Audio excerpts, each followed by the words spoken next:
So let's use this for loop idea to write a small simulation.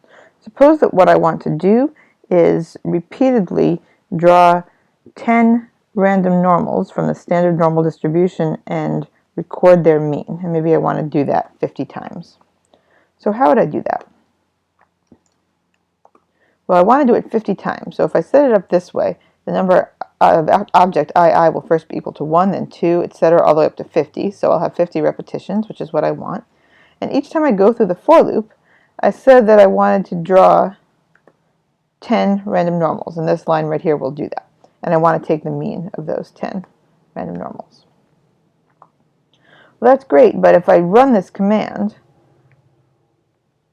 and it runs perfectly fine, that's great, but I haven't saved this output in any way. I have not created an object that saves these means. What I really want is a vector with 50 blanks in it, and I want to fill in each of those 50 elements with the mean that I got from one of the times through my simulation.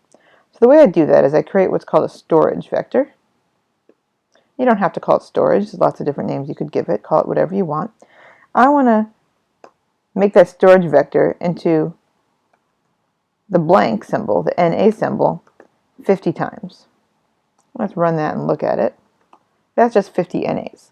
And I'm going to fill in each of these NAs with the mean of 10 random normals. Now, I strongly suggest that you use the symbol NA rather than, say, starting with a vector of zeros, because if you use the NAs and then there's some problem with your code inside the for loop and the NAs don't get filled in, you'll notice because you'll still have NAs at the end. Whereas if I had started with zeros, I might not realize there was a problem because I would still be able to take the average or something like that at the end. So if I've done this, how am I going to use the storage vector to store these values?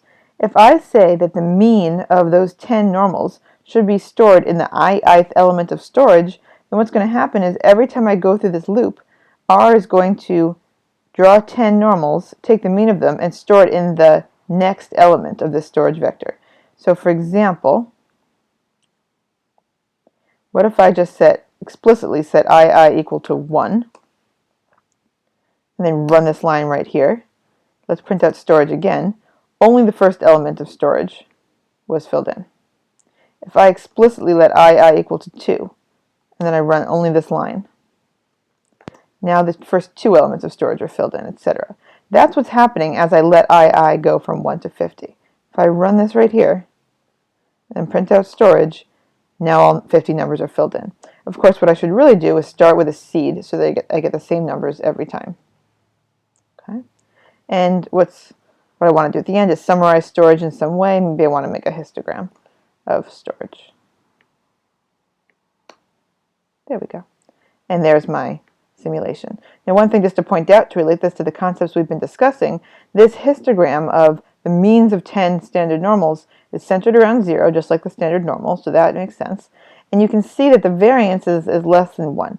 95% of these values are approximately between -0.5 and 5, rather than a -2 and 2, and that's because I'd expect the average of 10 numbers to be closer to the mean than the individual numbers themselves. So that's your first little simulation, and as you go ahead and look at the central limit theorem simulation that I've posted, you'll see it follows the same format. It uses a for loop, it uses a seed, and you're going to change various parameters as you make use of this basic format.